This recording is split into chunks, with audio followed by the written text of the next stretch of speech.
Hi. In the previous class of the contract, we have dealt with the types of contract and also we have seen about offer and acceptance. तो आज हम essential elements of contract देखने वाले हैं which are given under section 10 of the Indian Contract Act. Okay. Firstly, ये जो list है ये आप अपने स्टडी मटेरियल से ही देखेंगे इस चीज़ को. मैं आपको यहाँ पर चीज़ें जो है सेक्शन 10 में एक जगह पे कंबाइंड हैं, लेकिन आपको एक बात को इसको याद रखना है कि ये आगे ये पूरा चैप्टर जो है इन्हीं एलिमेंट्स पे बेस्ड है. तो बहुत सारी ऐसी चीज़ें होंगी इस टॉपिक पे, elements, essential elements of contract के टॉपिक पे, जो कि हम लोग यहाँ पर डिटेल में नहीं कवर करेंगे, बल्कि एक रिस्पेक्टिव जगह पे उसे कवर किया जाएगा.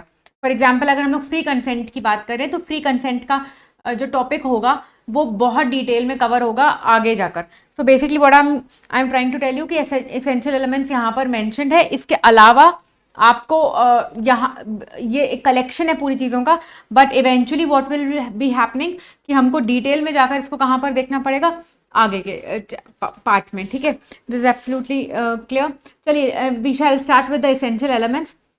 ओके, पहला तो आपका है पहला एसेंशियल एलिमेंट्स है, मतलब ये एलिमेंट्स, अगर हमको पता है कि कॉन्ट्रैक्ट क्या होता है, हमको ये पता है कि contract is agreement which is enforceable by law. तो ऑफकोर्स ही बात है, अगर हम लोग सेक्शन 10 की बात करें तो सेक्शन 10 में कुछ इंपॉर्टेंट एलिमेंट्स दिए हुए हैं कॉन्ट्रैक्ट के, मतलब कि ये सब चीज़ें कॉन्ट्रैक्ट में प्रेजेंट होनी चाहिए. तो आज हम लोग वही देखने वाले हैं. चलिए हम आगे बढ़ते हैं इस पे. सबसे पहला है आपका कि there should be a just hold on.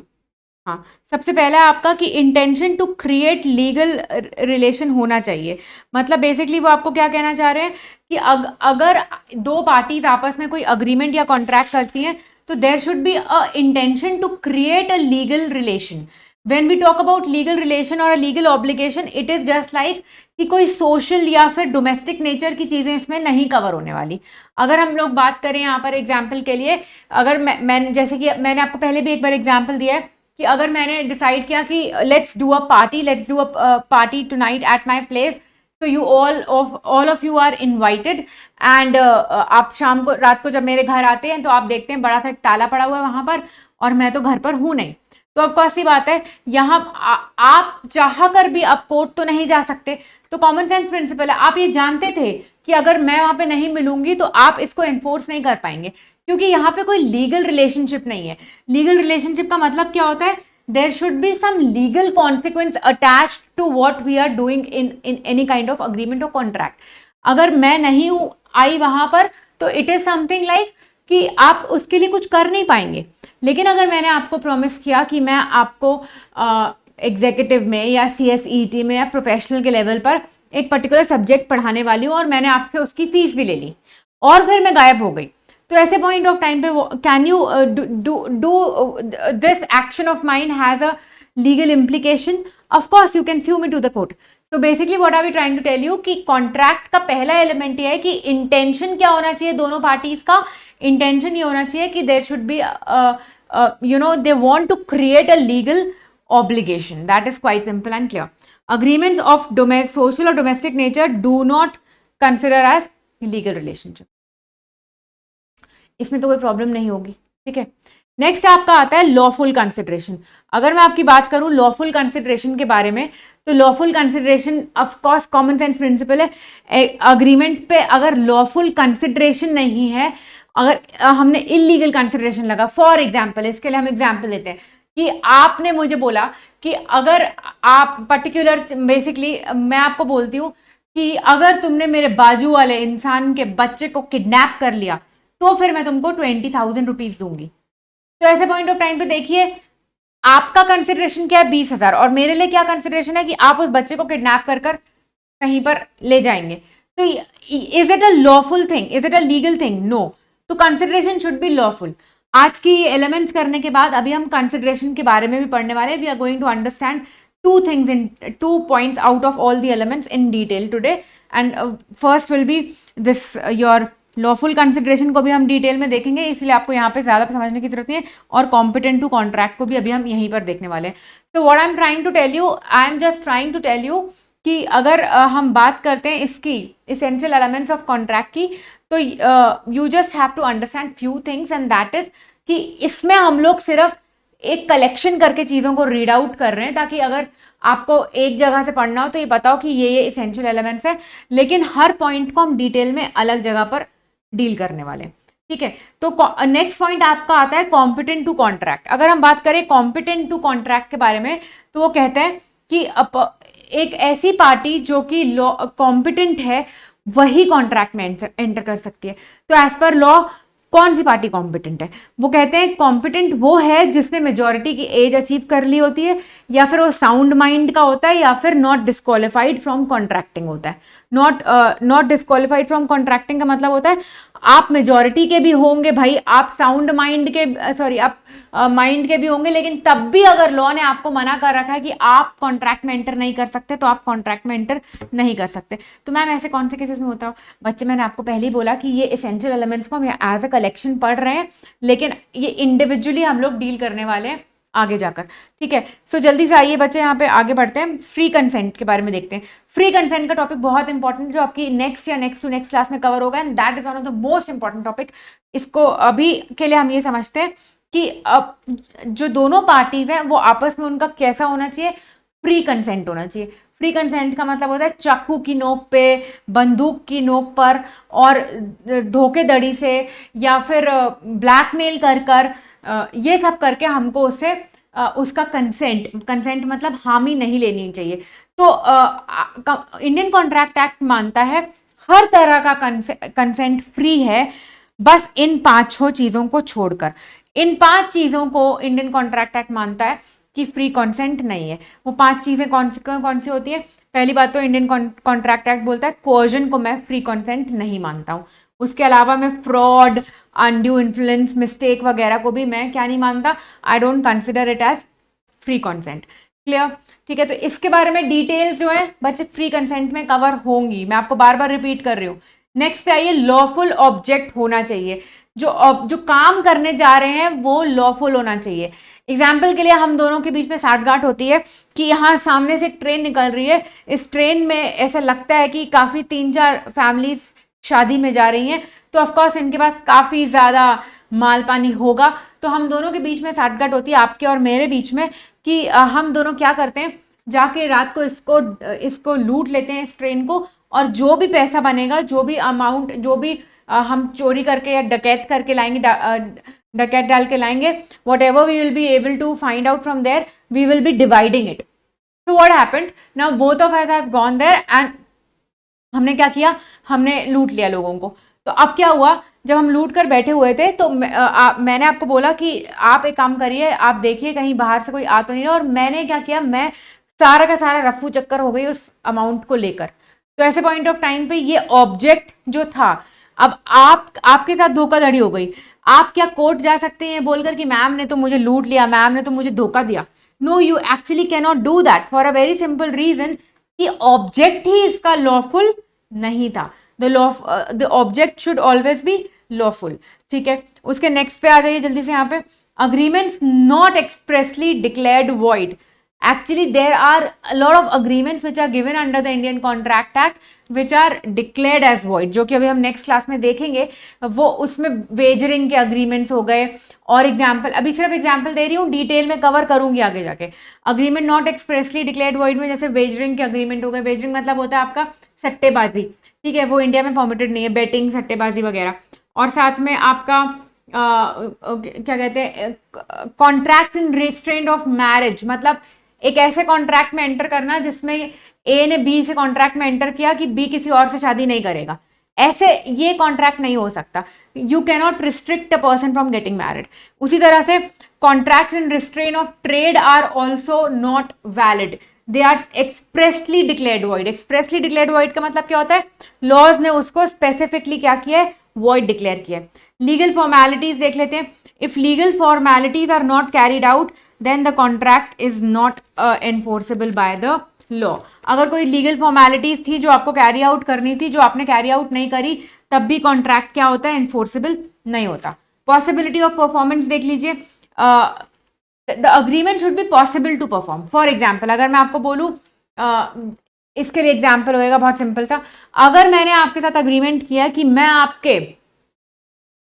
मैं एक स्नेक चार्मर हूँ। स्नेक चार्मर का मतलब समझ में आता है आपको? वो जो बीन बजाता है, वो सपेरा सपेरा। तो मैं बहुत पुराने ज़माने का एक स्नेक चार्मर हूँ, और मैं दावा करता हूँ कि अगर इंसान कोई मर भी जाता है, ठीक है, सांप के काटने से, तो मैं क्या कर सकता हूँ, मैं उसको वापस जिंदा कर सकता हूँ। ठीक है, तो एक ABZ कोई किसी XYZ के साथ क्या किया, कॉन्ट्रैक्ट में एंटर किया कि मैं उसके किसी मरे हुए रिलेटिव को जिंदा कर दूंगा। ठीक है, तो अब कॉमन सेंस लगाओ, is it actually possible to perform, is it possible to perform this? क्या हम किसी मरे हुए इंसान को जिंदा कर सकते हैं? नहीं। तो the thing should be actually possible to perform. अगर वो चीज पॉसिबल टू परफॉर्म ही नहीं है, तो फिर वो स्टार्टिंग से क्या रहेगी जी, वॉइड रहेगी। This is absolutely simple. ये इसेंशियल एलिमेंट्स थे। इसके अलावा एक 9th पॉइंट यहाँ पे आप देख लीजिए, 9th पॉइंट भी यहाँ पे एक होना है, वो होता आपका proper offer and acceptance. Offer and acceptance should be proper. अगर हम इसकी बात करें, प्रॉपर क्या होता है, ऑफर एंड एक्सेप्टेंस, तो ऑफर एंड एक्सेप्टेंस के बारे में आपने ऑलरेडी पढ़ रखा है। इन ऊपर की जो चीज़ें दी हुई है, इसमें सबसे इंपॉर्टेंट चीज़ें जो बची हैं कवर करने के लिए, वो है आपकी एक agreement not expressly declared void, जो अभी हम आगे के पोर्शंस में कवर करेंगे, आज नहीं फ्यूचर में। इसके अलावा free consent one of the most important part है, ये वाला भी हम आगे कवर करेंगे। फिर कॉम्पिटेंट टू कॉन्ट्रैक्ट है, ये भी बहुत इंपॉर्टेंट है। इसके अलावा फिर लॉफुल कंसिडरेशन की बात होती है, ये भी बहुत इंपॉर्टेंट है। ये दो पार्ट जो है, lawful consideration and competent to contract, वो हम आज डील करने वाले। Is it quite simple and clear? चलिए ठीक है, तो अभी हम लोग फटाफट क्या करते हैं, कंसिडरेशन पे आ जाते हैं। कंसिडरेशन का जो कॉन्सेप्ट है, वो आपने किताबों में देखा होगा, अपने स्टडी मटेरियल में, वो क्विड प्रोको के ऊपर टिका हुआ है। क्विड प्रोको का मतलब यहाँ पे लिखा भी है, क्विड प्रोको। आप एरोज देख पा रहे हैं क्विड प्रोको में, ये इसका मतलब है समथिंग इन रिटर्न, मतलब किसी चीज के बदले में कुछ और, मतलब मैं आपके लिए कुछ करूंगी, आप मेरे लिए कुछ करें, कंसिडरेशन। इंडियन कॉन्ट्रैक्ट एक्ट की एक खास बात यह है कि इसमें कंसिडरेशन कोई जरूरी नहीं होता कि मॉनेटरी टर्म में ही हो। ये भी हो सकता है एग्जाम्पल के लिए कि मैंने आपको कोई चीज प्रॉमिस करी और आपने मुझे उसके बदले में कोई दूसरी चीज प्रॉमिस करी, कोई दूसरी चीज करी। Basically what are we trying to tell you कि कोई जरूरी नहीं है कि पैसे का इन्वॉल्वमेंट हो ही। क्लियर है? तो जैसे सेल्स ऑफ गुड्स एक्ट में बाद में आप फ्यूचर में देखेंगे, पैसों की इन्वॉल्वमेंट जरूरी होती है। ठीक है, तो जल्दी से आइए कंसिडरेशन के केस में क्या क्या इंपॉर्टेंट पॉइंट है कंसिडरेशन का समझते हैं। Consideration is a quid pro quo, that is something in return. Of course आप मेरे लिए पर्टिकुलर चीज करेंगे, उसके बदले में मैं आपके लिए ये करने वाली हूँ। आप मुझे फीस पे करेंगे, मैं आपको क्लास डिलीवर करूंगी। ठीक है, तो ये क्या हो गया, something in return. Consideration can be positive act और इट कैन बी अपसिस्टेंस। आप मुझे फीस पे करेंगे ताकि मैं आपको पढ़ाऊं, you are paying me money so that I teach you, that is a positive consideration. Positive consideration क्योंकि मैं आपके लिए कुछ कर रही हूं।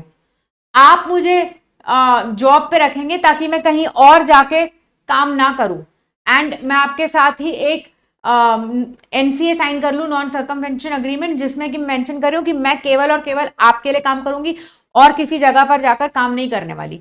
This is also a consideration, but this consideration is what, this consideration is a negative consideration.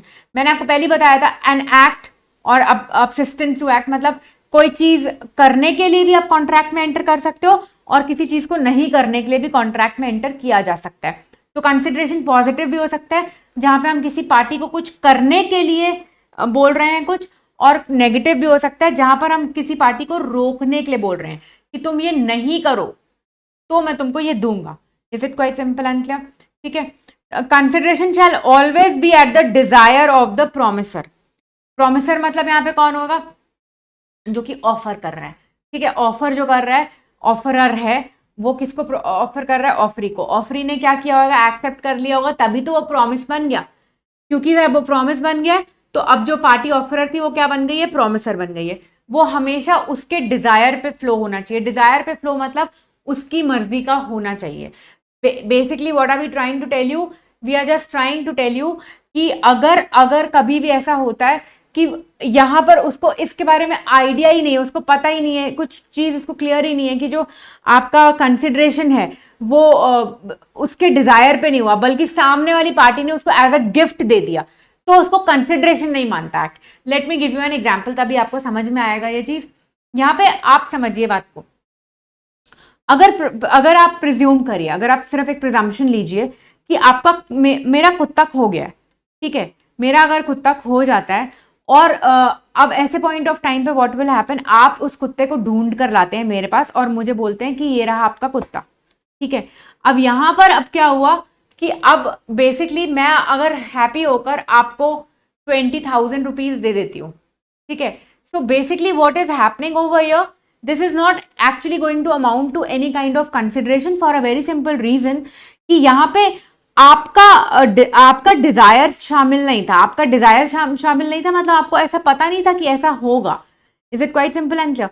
तो यहाँ पे अगर वो डिजायर से फ्लो नहीं हो रहा, अगर हम लोग को ऑलरेडी इसके बारे में नॉलेज नहीं था, तो फिर वो चीजें नहीं कंसिडर की जाएंगी, अनटिल अनलेस उनको राइटिंग में फ्यूचर में नहीं लिया जाएगा। Consideration can be for past, present and future. What are we trying to tell you, past के लिए भी कंसिडरेशन हो सकता है, प्रेजेंट के लिए भी हो सकता है, फ्यूचर के लिए भी हो सकता है।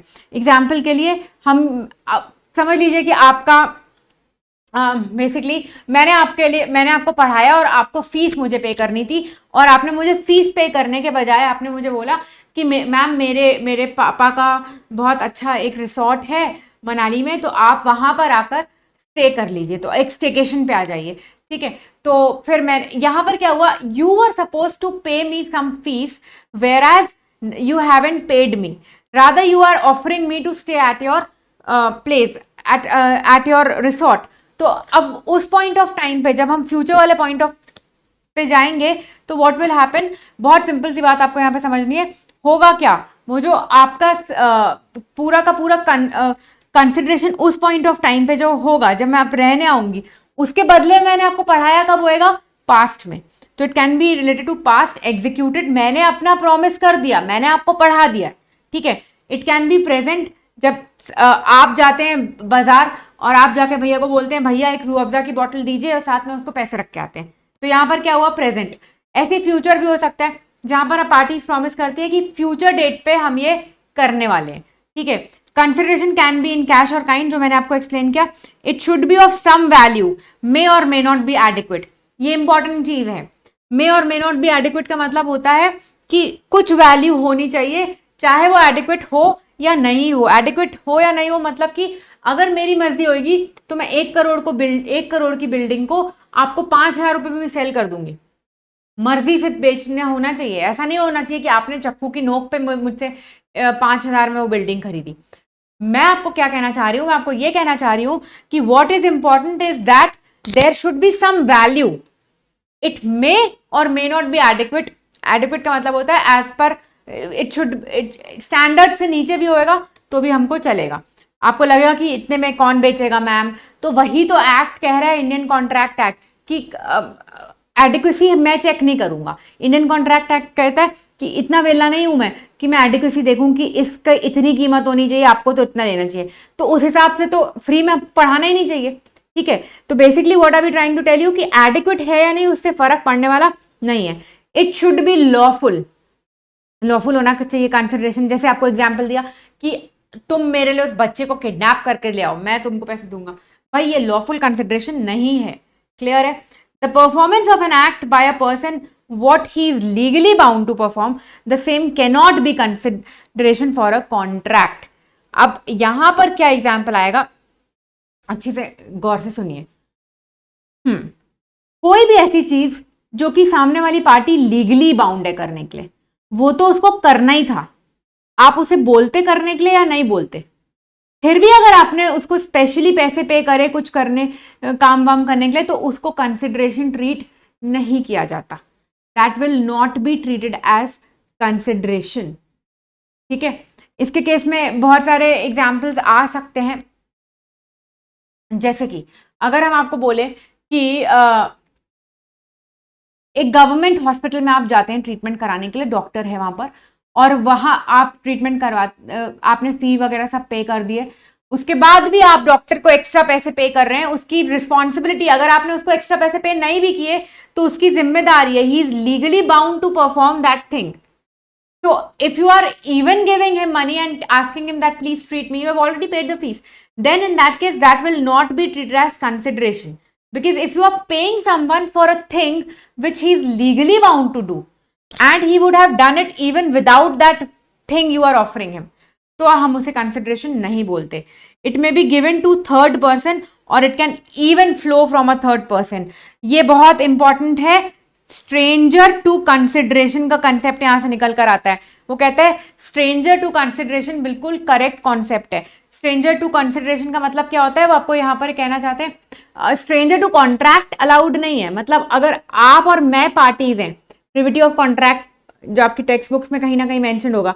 प्रिविटी ऑफ कॉन्ट्रैक्ट का मतलब होता है कि दो पार्टीज, अगर आपके और मेरे बीच में कॉन्ट्रैक्ट हुआ है तो तीसरी पार्टी आकर उसमें ये नहीं बोल सकती.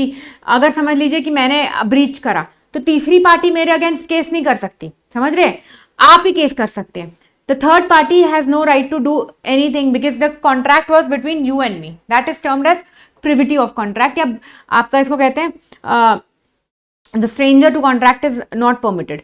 ठीक है, लेकिन stranger to consideration is different from stranger to contract. Stranger to contract is not permitted, stranger to consideration is permitted. अगर हम बात करें स्ट्रेंजर टू कंसिडरेशन, इसका मतलब ये होता है बहुत सिंपल. मैंने आपको पढ़ाया, आप मुझे फीस पे करने वाले थे, लेकिन मैंने आपको बोला कि मुझे फीस पे करने के बजाय तुम एक काम करो, तुषार सर को फीस पे कर दो. Now that the consideration I should be getting, now we are forwarding it to whom? Tushar sir. Can we do that? Yes, क्योंकि यहाँ पे क्या लिखा है? It may be given to third person. Contract हम दोनों के बीच में हुआ, पढ़ा मैं आपको रही हूं, आपने मुझे बोला था कि आप मुझे फीस पे करेंगे, लेकिन मैंने आपको क्या बोल दिया? Go and pay to Tushar sir. Tushar sir को मुझे कैसे कोई अमाउंट देना होगा, तो मैंने आपको बोला आप उनको पे कर दीजिए. Now in that case he is what? He is a stranger to contract. लेकिन स्ट्रेंजर टू कंसिडरेशन भी हुआ इसमें. परमिटेड है स्ट्रेंजर को कंसिडरेशन देना? हाँ. It may be given to third person और it can even flow from a third person. It can also flow from a third person. Example के लिए अगर मैं आपको बोलूं आपके और मेरे बीच में कॉन्ट्रैक्ट हुआ, आपने मुझे बोला था कि आप मुझे क्या करेंगे? आप मुझे फीस पे करेंगे, मैं आपको पढ़ाऊंगी. लेकिन यहाँ पर क्या हुआ? आपका दोस्त आ रहा था, मेरे घर के सामने से निकल रहा था, आपने उसको बोला फोन करके कि सुन, तुझे तो वैसे भी मुझे पैसे वापस करने हैं, तू उनको पैसे पे कर दे. तो यहाँ पे it is flowing from another person. Is it permitted? Yes, it is permitted. ठीक है, तो एक पॉइंट याद रखने वाला है, ये इंपॉर्टेंट है एग्जामिनेशन पॉइंट ऑफ व्यू से, that stranger to contract is permitted. Stranger to contract, sorry, extremely sorry for that, extremely sorry.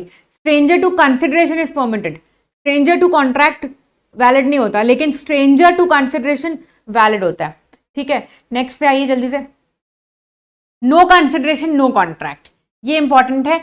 ये जनरल रूल है, इसके हम लोग बहुत सारे एक्सेप्शंस देखने वाले हैं. नॉर्मली इंडियन कॉन्ट्रैक्ट एक्ट क्या बोलता है कि अगर कंसिडरेशन नहीं है तो कोई कॉन्ट्रैक्ट नहीं है. इसको एक मैक्सिम से डिराइव किया गया, एक्स नूडो पैक्टो नॉन ऑरिटर एक्शन. इसका मतलब होता है an agreement without consideration is void. ठीक है, आपको सिंपल लैंग्वेज में याद रखना बच्चे, नो कंसिडरेशन नो कॉन्ट्रैक्ट. ठीक है, लेकिन इसके कुछ एक्सेप्शंस हैं. कुछ एक्सेप्शंस है मतलब इन केसेस में कंसिडरेशन नहीं भी होगा तब भी वो वैलिड होंगे. अब हम लोग देखते हैं वो क्या क्या है. Written and registered agreement out of love and affection. इसको ध्यान से समझिएगा. यहां पे क्या है देखिए, वो आपको कह रहे हैं अग्रीमेंट चाहे रिटन हो, आपने रजिस्टर भी करवा लिया हो, और लव ऑफ और out of love and affection हो, तब अगर आपस में एक दूसरे का कंसिडरेशन है भी नहीं तब भी वो वैलिड कंसिडर किया जाएगा. फॉर एग्जाम्पल अगर हम बोले कि सोशल अग्रीमेंट्स जैसे होते हैं कि आपके पापा ने आपको प्रॉमिस किया कि वो आपको एक बाइक गिफ्ट करेंगे, वो आपसे बेइंतहा प्यार करते हैं, बेइंतहा. ठीक है, आपने क्या किया? आप थोड़ा सा इंडियन कॉन्ट्रैक्ट एक्ट पढ़कर बैठे थे. इस बार आपने बोला 12वीं में आपने मुझे उल्लू बना दिया था, अब आप मुझे नहीं बना पाएंगे. तो आपने क्या बोला? आपने बोला पापा आप ऐसा कह रहे हैं, आप एक काम करिए, इसको फटाफट राइटिंग में लिखिए और मैं इसको रजिस्टर करवा लेता हूँ. ठीक है, आपने क्या किया? आपने उसको अग्रीमेंट को राइटिंग में लिया और रजिस्टर करवा लिया. आपने क्या किया उसके बदले में? पापा तो आपको बाइक दे रहे हैं. कंसिडरेशन का मतलब क्या होता है? Something in return. मतलब आप मेरे लिए कुछ करिए, मैं आपके लिए कुछ करूंगा. आप तो पापा के लिए कुछ नहीं कर रहे. कुछ कर रहे हैं आप पापा के लिए? मुझे तो डाउट है। पापा आपको बाइक दे रहे हैं लेकिन आप उनको कुछ नहीं दे रहे, लेकिन फिर भी अगर आपने इंटेलिजेंस दिखाई और आपने क्या किया, आपने फटाफट उस पर साइन करवा लिया, पापा का एक राइटिंग में ले लिया और इस डॉक्यूमेंट को रजिस्टर करवा लिया, फिर क्या ये वैलिड है? नियर रिलेशन में देखो कंडीशंस क्या क्या है, expressed in writing, registered under law, made out of natural love and affection between party standing in near relation to each other. ठीक है, मैंने अपने एम्प्लॉयर के साथ ऐसा करा, नहीं होगा, because we are not party standing in near relation to each other. इस पे एक केस लॉ भी था, केस लॉ को सुनिए। एक हस्बैंड ने प्रॉमिस किया था वाइफ को कि वो पर्टिकुलर अमाउंट पे करते रहेगा उसको, फिर क्या हुआ, उसने वो अमाउंट पे जब ये प्रॉमिस हुआ तो उसकी वाइफ थोड़ी इंटेलिजेंट थी, उसने फटाफट क्या किया, लिखित में ले लिया और उसको रजिस्टर करवा लिया। तो पहली वाली कंडीशन, ये वाली कंडीशन जो थी ये सेटिस्फाई हो गई, ये सेटिस्फाई कर दी। ठीक है, made on account of natural love and affection है और between party standing in near relation to each other. Near relation to each other भी है भाई, हस्बैंड वाइफ से और ज्यादा क्या नियर होगा। ठीक है, अब हुआ क्या, हस्बैंड बाद में मुकर गया और उसने पैसे देने से मना कर दिया, वाइफ चली जाती है वो कागज का टुकड़ा लेके कोर्ट की, देखिए जज साहब मैंने इंडियन कॉन्ट्रैक्ट एक्ट पढ़ के रखा हुआ था, मुझे पता था कि जब ऐसा होगा तो ये कंसिडरेशन तभी माना जाएगा और ये वैलिड तभी होगा जब मैंने राइटिंग में रखा होगा, उसको रजिस्टर करा रखा होगा, सब चीज़ें मैंने कर रखी है, ये लीजिए जज साहब। जज साहब ने बोला अच्छा ठीक है, ये कंडीशन तो सेटिस्फाई होती है, थर्ड भी होती है, let me check out the second one. जब कोर्ट ने क्या किया, इनको आपकी इन्वेस्टिगेशन करी, पता करवाया, तो मालूम चला ओ भाई ये दोनों हस्बैंड वाइफ तो डिवोर्स के तक कगार पे पहुंचे हुए हैं, एक दूसरे को मार डालें ऐसी हालत है, मतलब there is no love and affection. So if there is no love and affection, can it be treated as exception under here? No, क्योंकि एक्सेप्शन तब मानते हो जब आप इन तीनों चीजों को क्या करते हो, आप इन तीनों चीजों को सेटिस्फाई करते हो। पहले वाले एग्जाम्पल में पापा तो आपसे बहुत प्यार करते हैं, of course you can not doubt of parents love, ठीक है, और साथ में क्लोज रिलेशनशिप भी है, आप इंटेलिजेंट थे, आपने रिटर्न में भी ले लिया, उसको रजिस्टर भी करवा लिया, तो फिर ये चलेगा, ये एक्सेप्शन की तरह ट्रीट होएगा। मगर मैम मैंने तो उनके बदले में कुछ किया नहीं, एग्जैक्टली, लेकिन आपने रिटर्न और सब में ले लिया ना, तो चलेगा, क्योंकि नॉर्मल रूल का ये एक्सेप्शन है। नॉर्मल रूल क्या है, नॉर्मल रूल है नो कंसिडरेशन नो कॉन्ट्रैक्ट, लेकिन ये एक्सेप्शन, ये this is an exception. Clear? Next आइए सेकेंड वाला, promise to compensate for past voluntary service. Past voluntary service, उसके लिए एक प्रॉमिस कर दिया गया है, समझिएगा। आप मेरे कुत्ता को बेसिकली आपने मेरे कुत्ते को खुद ही ढूंढ के वॉलंटरली ढूंढ के ले आया, मैंने आपको प्रॉमिस कर दिया कि मैं आपको 20,000 रुपीज पे करने वाली हूं, आई एम गोइंग टू पे you 20,000, I have promised you, you have given me a voluntary service, past में वॉलंटरी आपने मुझे सर्विस कर दी है और मैंने आपको प्रॉमिस कर दी है, प्रॉमिस मैंने आज किया है। अब कॉमन सेंस लगाओ, वो जो आपने मेरे लिए उस टाइम पे किया था वो वॉलंटरी सर्विस थी, मैं तो आज अगर मैं आपको 20,000 दे रही हूँ, ध्यान से समझिएगा, आज अगर मैं आपको 20,000 दे रही हूँ, आप ये नहीं बोल सकते कि उसके बदले में आप मेरे लिए कुत्ता ढूंढ के लाए थे, नहीं, आप उसके बदले में मेरे लिए कुत्ता ढूंढ के नहीं लाए थे, आप मेरे लिए कुत्ता वॉलंटरली ढूंढ के लाए थे, अपनी मर्जी से। आपके मन में कुछ ऐसा नहीं था कि मैम मेरे लिए कुछ करेगी तो मैं इनका कुत्ता ढूंढ के लाऊंगा, नहीं, आप वॉलंटरली करके लाए थे। तो उस लॉ क्या मानता है, उसको हम एज इट इज रख के भूल जाते हैं। आज की डेट में मैंने आपको प्रॉमिस किया कि मैं आपको 20,000 दूंगा, इसके बदले में आप मेरे लिए क्या कर रहे हैं, मैम कुत्ता तो ढूंढना था, नहीं, उससे मतलब नहीं है, आपको ध्यान से देखना है, वो तो वॉलंटरली सर्विस थी, पास्ट में कभी हुई थी, उसका अकाउंट क्लोज कर दीजिए, उसका अकाउंट क्लोज कर दीजिए। आज की डेट में मैं आपको बोल रही हूं कि मैं आपको 20,000 पे करूंगी, उसके बदले में कुछ आप मेरे लिए कर रहे हैं, लेकिन फिर भी इसको क्या माना जाएगा, वैलिड। क्यों? क्योंकि ये एक्सेप्शन में गिर रहा है, किसके एक्सेप्शन में, of a general rule. General rule क्या है, नो कंसिडरेशन नो कॉन्ट्रैक्ट। हमारे केस में मैं आपको 20,000 रुपए दे रही हूं, आपने मेरे लिए अभी कुछ नहीं किया, आप मेरे लिए कुछ नहीं कर रहे अब, मैम कुत्ता तो ढूंढना था, मैंने आपको पहले ही बोला, वो तो आपकी पास्ट वॉलंटरी सर्विस थी, आज की डेट में भी कुछ हो रहा है। ठीक है, नेक्स्ट पे आइए, नो कंसिडरेशन नो कॉन्ट्रैक्ट का आपका थर्ड एक्सेप्शन है, promise to pay time barred date. इसको बहुत इंपॉर्टेंट तरीके से समझिएगा। ठीक है, टाइम बार्ड डेट पहले तो क्या होते हैं, पहले ये समझ लीजिए टाइम बार्ड डेट क्या होते हैं।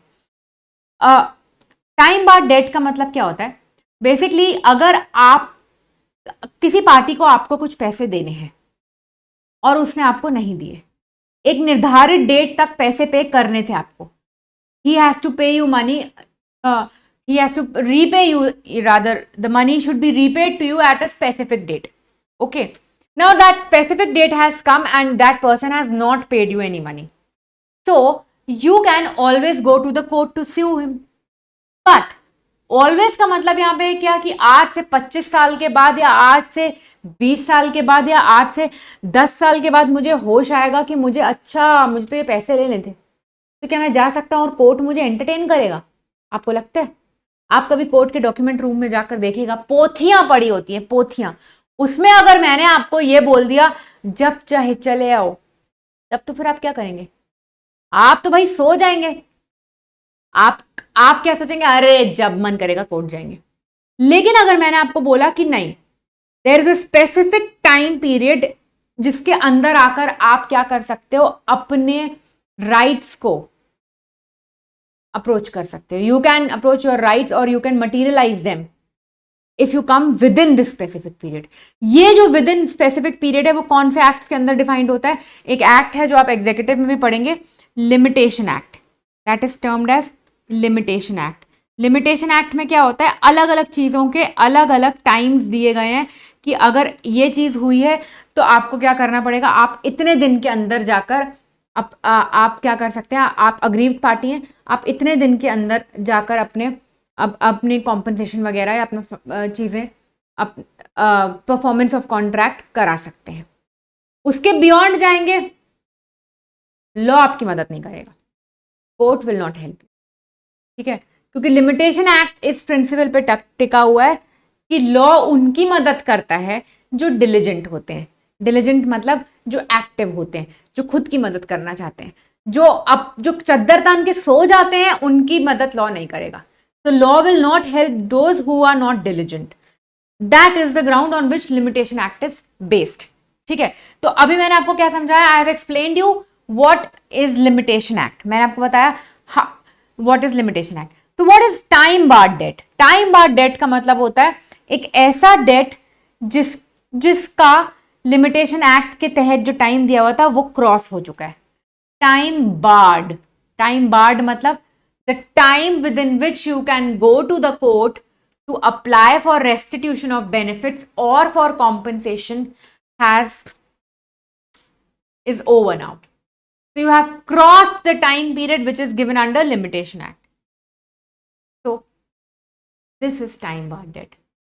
तो अब क्या हुआ, आप ध्यान से समझिएगा। ठीक है, मैंने आपके 2 लाख रुपए लिए, ठीक है, उधार लिए थे मैंने आपसे, और मैंने आपको कभी रीपे नहीं करे। मैंने आपको बोला था जब आपसे लिए थे उधार कि मैं आपको 1 साल के अंदर पे कर दूंगी। ओके, 1 साल हो गया, 2 साल हो गए, 3 साल हो गए, 4 साल हो गए, मैंने आपको रीपे नहीं किया अभी। अब 4 साल के बाद एक दिन क्या होता है, मैं पहाड़ों पर जाती हूँ, ओके, और वहां मुझे ऋषि मुनि मिलते, और वहां पे मैंने उनसे थोड़ा मेडिटेशन सीखा होता है, और फिर मैं उनके साथ तपस्याओं में बैठती हूँ, तो मुझे समझ में आता है, मेरे सारे पास्ट के गलत एक्ट्स याद आने लग जाते हैं मुझे। ठीक है, उसमें एक एक्ट कौन सा था कि मैंने आपका पैसा रीपे नहीं किया। मैं कौन हूं जी? आपकी टीचर। हुआ क्या था, जब मैंने आपको बोला था कि मैं आपको 1 साल के अंदर रीपेमेंट करूंगी, ठीक है, अब क्या हुआ, 1 साल के अंदर रीपेमेंट की बात आई थी, लेकिन मैंने आपको रीपे नहीं किया। आप कोर्ट जा सकते थे एक स्पेसिफिक लिमिटेड टाइम के अंदर, लेकिन आप नहीं गए। क्यों नहीं गए आप बच्चे? क्योंकि मैं हूं आपकी टीचर और आप मुझे काफ़ी रिस्पेक्ट करते थे, तो आपने सोचा मैम दे देगी, मैं रहने देता हूं।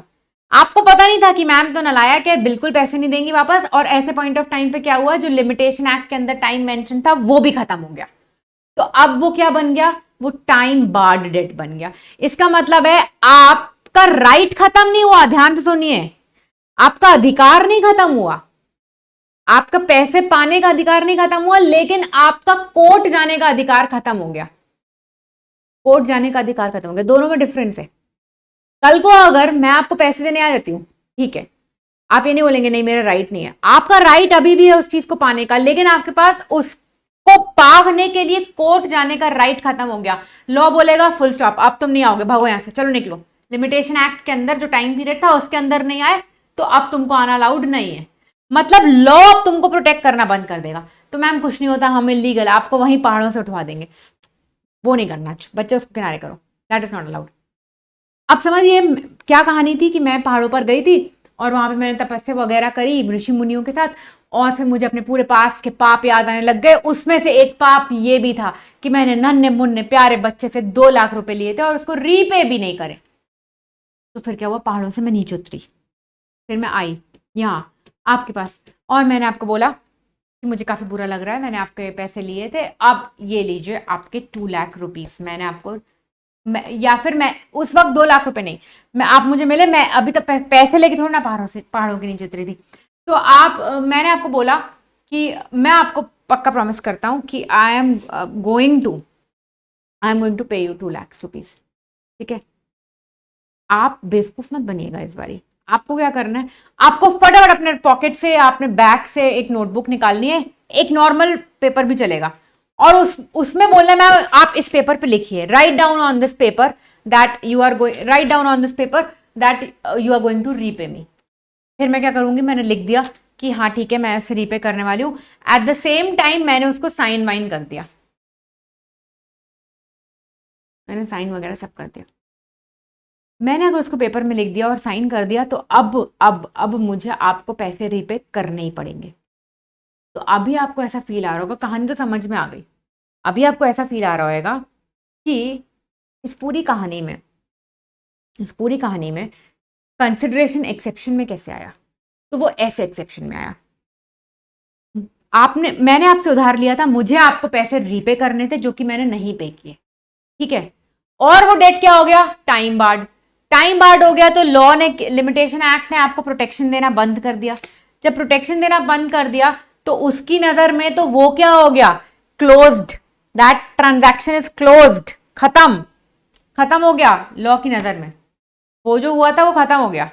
आज की डेट में मैं आपके पास आती हूँ और मैं आपको लिखित में दे देती हूँ साइन कर कि मैं आपको पैसे पे करने के लिए तैयार हूं, मैं आपको पैसे पे कर रही हूं, यहां पर आपको पैसे मिल रहे हैं, आप मेरे बदले में क्या, आप मुझे बदले में क्या दे रहे हैं, क्विड। कंसिडरेशन का मतलब ही होता है ना क्विड प्रो को, समथिंग इन रिटर्न। आप मुझे बदले में क्या दे रहे हैं, मैम पहले आपको 2 लाख रुपए हम ही दिए थे, मैंने अभी आपको बताया कि वो तो लॉ ने क्या किया, उसको तो लॉ ने रद्द, अब लॉ बोलेगा मेरी नजर में अब वो नहीं एग्जिस्ट करता, मैं अंधा हो गया उसकी तरफ, लॉ बोलेगा I can't see that, bye, because limitation period चला गया। तो ऐसे पॉइंट ऑफ टाइम पे व्हाट विल हैपन, वो तो खत्म हो गई ना बात लॉ की नजर में, आपका अधिकार तो नहीं खत्म हुआ था। मैं जिस दिन राजी हो जाती हूं आपको पे करने के लिए, आप उसको एक्सेप्ट कर लेंगे।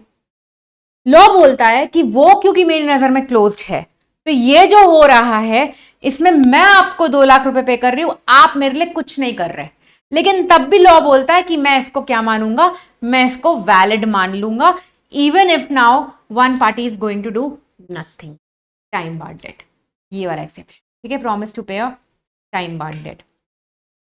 कंप्लीटेड गिफ्ट्स की बात हो रही है यहाँ पे, सेकंड नेक्स्ट वाली, no consideration no contract does not apply to completed gifts. Completed gifts का मतलब होता है ऐसे गिफ्ट्स जो कि gifts given and accepted, gifts जो कि आपने किसी को दिए और वो उनने एक्सेप्ट भी कर लिया। मतलब अगर मैंने अपनी एक जमीन अपनी बहन को गिफ्ट करी और उसने एक्सेप्ट कर ली, उसके बाद उसने मुझे कुछ उसके बदले में कुछ नहीं किया। एक्सेप्टेड का मतलब होता है कि देखो गिफ्ट जब हम ऑफर करते हैं किसी को, तो जो भी आपका डोनर होता है, डोनर मैं होती हूँ और सामने वाली पार्टी डोनी होती है, डोनी मतलब जिसको हम गिफ्ट देते हैं, उसको एक्सेप्ट कर लेना चाहिए गिफ्ट को। अगर उसने एक्सेप्ट कर लिया तो फिर अब क्या होगा, ये टेक्निकली स्पीकिंग गिफ्ट में कंसिडरेशन कहाँ है, क्विड प्रो को कहाँ अप्लाई हो रहा है, मैंने उसको गिफ्ट दिया, वो मेरे लिए कुछ नहीं कर रही, लेकिन कंप्लीटेड गिफ्ट्स को एक्सेप्शन में डाला है। अगर मैंने उसको प्रॉमिस किया है, मैंने डीड बनवाई और बाद में मुकर जाती हूँ, उसने एक्सेप्ट भी कर लिया था, तो मैं बोलती हूँ नहीं अब मुझे अपनी ज़मीन नहीं देनी, तो वो मुझे स्यू भी कर सकती है because it is completed gift. Clear? Agency, ये वाला पार्ट अभी आपको यहाँ पे बहुत डिटेल में नहीं आएगा, ये इंडियन कॉन्ट्रैक्ट एक्ट ही जब आपको बहुत डिटेल में एग्जीक्यूटिव में है, और दूसरी बात पार्टनरशिप एक्ट जब आप पढ़ेंगे तब आएगा इसमें। एजेंट जो होता है वो वाला पार्ट है। वो कहते हैं एजेंसी का जो रिलेशनशिप है, एजेंसी का रिलेशनशिप मतलब when you are hiring a agent वगैरह, उनके केस में वो कहते हैं no consideration is required to create an agency. जब आप क्रिएशन कर रहे हो ना एजेंसी का, क्रिएशन का मतलब क्या होता है, अभी आप स्टार्ट कर रहे हो, तब आपको कंसिडरेशन की रिक्वायरमेंट नहीं होती, ठीक है। लेकिन साथ में वो क्या बोलता है, if no consideration has pass to agent, he is only a gratuitous agent and not bound to do work entrusted to him. But if he begins the work, he must do it till the satisfaction of the principal. आपको 100 बात की एक बात ही सिर्फ समझनी है कि agency functions में कंसिडरेशन की रिक्वायरमेंट नहीं होती, क्योंकि एक ग्रेचुइटस है, एक नॉन ग्रेचुइटस है, बहुत थोड़ा सा पार्ट है आपको एक इंडियन कॉन्ट्रैक्ट में, वो भी बाद में स्पेसिफिक कॉन्ट्रैक्ट्स में आएगा, उसकी पूरी डिटेलिंग आप फ्यूचर में पढ़ेंगे। ये एक अपने आप में कंसेप्ट है और इसको ज़्यादा अच्छे से समझ में तब आता है जब आपने पार्टनरशिप एक्ट पढ़ा होता है। तो अभी पार्टनरशिप एक्ट नहीं किया तो इसको फॉर टाइम बीइंग बस ऐसे समझ लीजिए कि no consideration is required to create an agency. Clear? Next पे कॉम्पिटेंट टू कॉन्ट्रैक्ट, कंसिडरेशन का टॉपिक वहाँ खत्म हो गया। नेक्स्ट आपका आता है कॉम्पिटेंट टू कॉन्ट्रैक्ट। ये इंपॉर्टेंट है समझना, बहुत ईजी भी है, इसमें एक ही केस लॉ आएगा जो कि आपको समझ में आना चाहिए, अभी सुनाऊंगी आपको। देखिए पहली बात है competent to contract, every person is competent to contract if he is of the age of majority. अगर आपकी मेजोरिटी की एज है, मेजोरिटी की एज क्या है जी 18+, ऑफ साउंड माइंड, अगर आप साउंड माइंड के हैं, ठीक है, और अगर आप डिस्क्वालिफाइड अंडर एनी लॉ नहीं है, if you are not disqualified under any law. कभी कभी लॉ डिस्क्वालीफाई कर देता है स्पेसिफिक केसेस में, पहले हम थर्ड वाला पॉइंट डिस्कस कर लेते हैं, इजी है ये कंपैरेटिवली समझना। अगर मैं आपको बोलूँ एलियन एनिमी के साथ आप कॉन्ट्रैक्ट में एंटर नहीं कर सकते, मैम एलियन एनिमी मतलब, एलियन मतलब फॉरेनर है यहाँ पे, और एनिमी मतलब जिस देश के साथ अभी के लिए आपका युद्ध घोषित किया गया होगा, where a war has been declared with some foreign country, then that is treated as alien enemy. You cannot enter into contract with an alien enemy. Why? Because they are disqualified under law. Okay. So there is a specific list which is given under whom all are disqualified. वो contract act में दी गई हो जरूरी नहीं होती, क्योंकि अलग अलग लॉ भी अलग अलग लोगों को डिस्क्वालीफाई कर सकते हैं। अगर आप कॉन्विक्ट हैं, कॉन्विक्ट मतलब अगर आपने कोई कांड किया, आप जेल गए हुए हैं, तो वहां पे कॉन्ट्रैक्ट नहीं कर सकते, ठीक है। तो नॉट डिस्क्वाल आप कब ये वाला क्या है, अगर आप disqualified by under any law है तो आप नहीं कर सकते क्या कॉन्ट्रैक्ट, ठीक है। एज ऑफ मेजॉरिटी की अगर बात करी जाए तो एज ऑफ मेजॉरिटी हमको पता है 18+ वाली जो एज रहेगी वो आएगा, ठीक है, that is quite simple and clear. Sound mind के होने चाहिए आप, साउंड माइंड के अभी हम देखते हैं वो साउंड माइंड के बारे में। सबसे पहले हम लोग देखते हैं कॉन्ट्रैक्ट विथ माइनर के बारे में। A minor is a person who has not attend majority, an agreement with minor is void एब इनिशियो। ये बहुत इंपॉर्टेंट है, माइनर के साथ अग्रीमेंट को क्या ट्रीट किया गया है, वॉइड एब initio, that is void from very beginning. Contract for the benefit of minor is valid, ऐसा कॉन्ट्रैक्ट जो कि माइनर के बेनिफिट के लिए एंटर किया गया है वो वैलिड है। फॉर एग्जाम्पल अगर हमने एक ट्रस्ट बना दिया, कोई एक बच्चा था जो कि जिसके पेरेंट्स की डेथ हो गई थी, तो हमने एक ट्रस्ट बना दिया और उस ट्रस्ट के साथ कॉन्ट्रैक्ट में एंटर करा कि वो ट्रस्ट हर महीने उसकी फीस और उसका पढ़ाई अड़ाई का खर्चा पूरा करेगा। यहाँ पे देखिए किसका बेनिफिट, ये जो अग्रीमेंट हुआ है, ये कॉन्ट्रैक्ट हुआ है, ये किसके बेनिफिट के लिए हुआ है, this is created for the benefit of the, this is not this agreement is not with the minor, rather it is for the benefit of the minor. Benefit of the minor को valid माना जाता है। समझ में आ रही है? मतलब अगर आप किसी और पार्टी के साथ कॉन्ट्रैक्ट में एंटर करते हो जहां पे माइनर को बेनिफिट मिलने वाला है, तो definitely that is valid. An agreement with minor cannot be ratified even on his attaining the majority. इसका मतलब क्या है? इसका मतलब ये है कि अगर आपने किसी माइनर के साथ कॉन्ट्रैक्ट में एंटर किया है, तो जब वो मेजर भी बन जाएगा ना, तब भी आप उस कॉन्ट्रैक्ट को वैलिड करार नहीं दे सकते, वो वॉइड एब इनिशियो ही रहेगा। वॉइड एब इनिशियो मतलब बचपन एकदम इंसेप्शन से ही वो क्या होगा? वॉइड होगा। इवन अगर आपका वो माइनर मेजर बन जाता है फ्यूचर में जाके, तो मेजर बन जाने के बाद क्या हम ये मान लेंगे कि भाई अब तो मतलब ये कॉन्ट्रैक्ट को वैलिड कर देते हैं? नहीं, नहीं हो सकता। समझ में आ रही है बात? ठीक है। इस केस में, कॉन्ट्रैक्ट विथ माइनर के केस में, हम लोग एक केस डिस्कस करते हैं अभी। Have you heard about Mohiri Bibi? मैं एक बारी रुकिए, just hold on. Have you heard about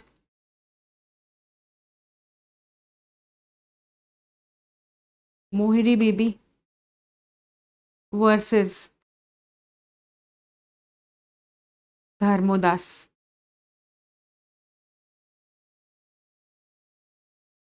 नहीं?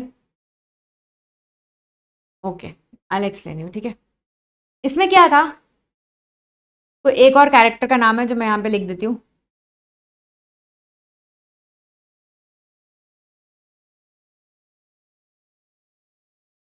ब्रह्मोदत्त। तो क्या हुआ, देखो कहानी सुनो। धर्मोदास क्या था? एक माइनर था। धर्मोदास क्या था? एक माइनर था। ओके, माइनर था धर्मोदास। इसने क्या किया? इसने ब्रह्मोदत्त ब्रह्मोदत्त ब्रह्मोदत्त क्या था? Money lender. ब्रह्मोदत्त क्या था? Money lender. ओके, धर्मोदास ने ब्रह्मोदत्त को बोला कि तुम मुझे लोन दो और मैं अपनी प्रॉपर्टी मॉर्टगेज कर देता हूं, तुम्हारे पास गिरवी रख देता हूं। ठीक है, धर्मोदास पिद्दी है। पिद्दी मतलब माइनर है, लेकिन देखो कितनी अकल की बात करके आया वहां पर। उसको कहता है तू मुझे पैसे दो, लोन उधार ही दो, मनी लेंडर हो ना। उसकी बदले में मनी लेंडर ने बोला ठीक है मैं दे दूंगा, लेकिन तुझे क्या करना पड़ेगा? कुछ गिरवी रखना पड़ेगा। तो ये धर्मोदास पिद्दी ने क्या किया? अपनी प्रॉपर्टी मॉर्टगेज कर दी। प्रॉपर्टी जो मॉर्टगेज करी वो 20,000 के आसपास की थी, और जो लोन लेकर आया वो 8,000 के आसपास का लोन लेकर आया। चलो ठीक है, अब क्या हुआ? अमाउंट्स इंपॉर्टेंट नहीं है सच। ब्रह्मोदत्त ने इसको पैसे दे दिए और इसने प्रॉपर्टी को मॉर्टगेज कर दिया। Okay, now what has happened? Future date पे धर्मोदास पैसे पे नहीं करता, तो ये जो ब्रह्मोदत्त है मनी लेंडर, उसने क्या बोला? उसने बोला ठीक है तूने मुझे पैसे रिपे नहीं करे, मैं क्या करता हूँ जो तेरा ये प्रॉपर्टी है इसको बेच देता हूँ। जब उसने ऐसे करने की कोशिश करी, धर्मोदास की अब जान निकली। धर्मोदास को लगा था वो रीपे कर देगा थोड़ा बहुत, रिश्तेदारों से पैसे जो इकट्ठे होते हैं, गुल्लक में जो पैसे इकट्ठे होते हैं वो इकट्ठे कर करके, लेकिन वो नहीं होगा। लेकिन जब प्रॉपर्टी बिक जाएगी या प्रॉपर्टी चली जाएगी तो उसकी मम्मी को पता चल जाएगा। तो उसने क्या किया?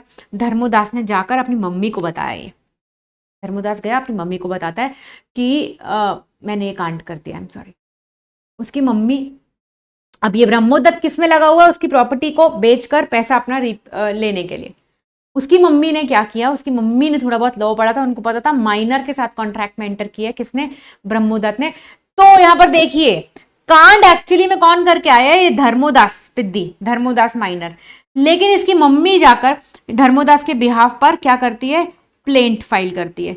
मतलब धर्मोदास प्लेंटिफ भी बन जाता है। धर्मोदास क्या बन जाता है? प्लेंटिफ। बोलता है मैम इसने तो बुरा किया था। एग्जैक्टली, एक्चुअल में माइनर होने के बाद भी नालायकी इसने करी, लेकिन प्लेंट किसके खिलाफ फाइल कर रहा है? प्लेंट इसके खिलाफ फाइल कर रहा है कि मैं माइनर हूं, मेरे साथ अग्रीमेंट में मैंने अग्रीमेंट में एंटर किया, लेकिन अब ये मेरी प्रॉपर्टी सेल आउट कर रहे हैं, जो कि नहीं कर सकते क्योंकि मॉर्टगेज डीडी क्या है? इनवैलिड है, क्योंकि मैं क्या हूं? मैं माइनर हूं, वॉइड एब इनिशियो। प्लेंटिफ ये है। ओके, किसके अगेंस्ट केस फाइल करके आया? ब्रह्मोदत्त के अगेंस्ट। ब्रह्मोदत्त कौन है जी? डिफेंडेंट है। डिफेंडेंट का मतलब समझ में आता है, जिसके अगेंस्ट केस फाइल होता है। ठीक है, तो अब क्या हुआ? ब्रह्मोदत्त के अगेंस्ट केस फाइल करके आया कि इस मॉर्टगेज प्रॉपर्टी को तुम नहीं सेल कर सकते क्योंकि वो मॉर्टगेज ही वैलिड नहीं है। मॉर्टगेज जो हुआ है, वो गिरवी रखने का प्रोसीजर है, वो ही वैलिड नहीं है क्योंकि वो एंटर किसके साथ हुआ है कॉन्ट्रैक्ट? माइनर के साथ। तो क्या हुआ? देखिए इसमें क्या हुआ। कोर्ट ने क्या डिसाइड किया? कोर्ट ने बोला ठीक है, यू आर राइट, लेकिन फिर इसके बाद भी सेटिस्फैक्शन नहीं मिला, हायर कोर्ट्स पे गए। तब तक ब्रह्मोदत्त की डेथ हो चुकी थी। हालांकि बात को ध्यान से समझिएगा, कोर्ट ने किसकी फेवर में, फाइनल फैसला भी किसके फेवर में हुआ? माइनर, इस पिद्दी के फेवर में हुआ। वहीं से तो निकल के आया है कि contract with a minor is void एब इनिशियो। ठीक है, अभी भी उससे लायबिलिटीज नहीं निकलवा पाओगे आप माइनर से। ये केस में हुआ था। तो अब पूरी कहानी सुनने के बाद मैम को समझ में आ गया ये केस क्या है, लेकिन हमको अभी भी समझ में नहीं आया कि आपने ये नाम तो यूज किया था मोहिरी बीबी, ये कहाँ से आया मोहिरी बीबी? ये तो इसमें रोल ही प्ले नहीं करी। It's between Dharmodas and Brahmodatta. तो मैम मन में ऐसा लड्डू फूट रहा होगा कि मोहिरी बीबी शायद धर्मोदास की मम्मा थी। नहीं, धर्मोदास की मम्मा होगी तो केस का नाम मोहिरी बीबी वर्सेस धर्मोदास क्यों होगा ना, क्योंकि वो अपनी मम्मी अगेंस्ट थोड़ा ना होगा। मतलब केस का नाम अगर मोहिरी बीबी वर्सेस धर्मोदास है तो धर्मोदास इज द पार्टी जो कि इसको रिप्रेजेंट कर रहा है, आपके धर्मोदास बिद्दी माइनर को। सामने वाली पार्टी कौन है? ये ब्रह्मोदत्त की वाइफ थी। क्यों? क्योंकि by the time privy council ने फाइनल फैसला लिया था, ब्रह्मोदत्त की डेथ हो चुकी थी। तो उसके एग्जीक्यूटिव्स जो थे, जो उसको रिप्रेजेंट कर रहे थे, मोहिरी बीबी थी। क्लियर है? ठीक है, तो this is a very important case law which relates to आपका rights of a minor, contract with a minor.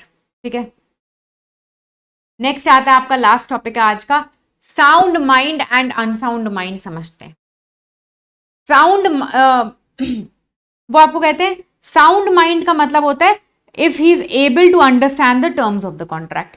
Any person who is able to understand the terms of the contract at the time of entering the contract is termed as of sound mind. ठीक है, he is capable of forming a rational judgement of the effect of such contract on his interest. अगर वो एक normal rational judgement ले पा रहा है कि अगर हमने इस कॉन्ट्रैक्ट में एंटर किया तो क्या इसके रेपरकशंस होंगे मुझ पे, क्या इफेक्ट्स होंगे, क्या इम्पैक्ट्स होंगे, अगर वो रैशनली समझ पा रहा है तो फिर वो क्या है, वो इंसान कॉन्ट्रैक्ट में एंटर कर सकता है और वो साउंड माइंड का है। ठीक है, okay. A person who is of unsound mind can enter into, ये वाला पार्ट जो है ये मैं आपको समझा रही हूँ, इसको नोट को, स्पेशल नोट को किनारे रखिए। पहले हम लोग इसके बारे में देखते हैं, लेट्स अंडरस्टैंड अबाउट दिस। ये क्या है? ओके, एक होता है ल्यूनाटिक, एक होता है इडियट, एक होता है ड्रंकन और इंटॉक्सिकेटेड। क्या क्या बात हो रही है? एक ल्यूनाटिक, इडियट, ड्रंकन और इंटॉक्सिकेटेड। इडियट कंप्लीटली मतलब पूरे टाइम के लिए मेंटली इम्बैलेंस्ड रहता है। इसके केस में क्या है? Completely mentally imbalance. कंप्लीटली मतलब मैं आपको बोलना चाहती हूँ ऑल द टाइम, पूरे टाइम वो पागल है, मतलब वो उसकी दिमागी क्षमता कभी भी नहीं लौट के आती। तो वो क्या है? इडियट कहलाता है। जो हम एक दूसरे को बोलते हैं वाला इडियट नहीं है, ये लीगल टर्म्स में इडियट की बात हो रही है। ऐसे बंदे के साथ क्या आप कॉन्ट्रैक्ट में एंटर कर सकते हो? You can not enter into contract with idiot. कि वो पूरे टाइम क्या रहता है? वो तो पूरे ही टाइम साउंड माइंड का नहीं रहता। ल्यूनाटिक कौन होता है? ल्यूनाटिक मूनस्ट्रक भी कहते हैं उसको, मतलब जिसको दौरे पड़ते हैं बीच बीच में दौरे पड़ते हैं।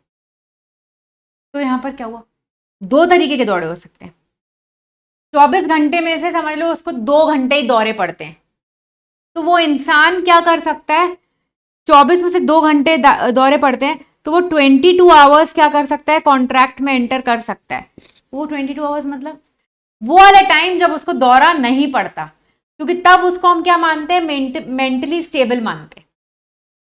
समझ में आ रही है बात को? समझिए, अगर मैं ल्यूनेटिक की बात करती हूँ तो ल्यूनेटिक को क्या होता है, ल्यूनेटिक की जो मेंटल इम्बैलेंसमेंट होती है, मेंटली इम्बैलेंस होता है वो पीरियड्स में होता है। पीरियड्स मतलब टुकड़ों में।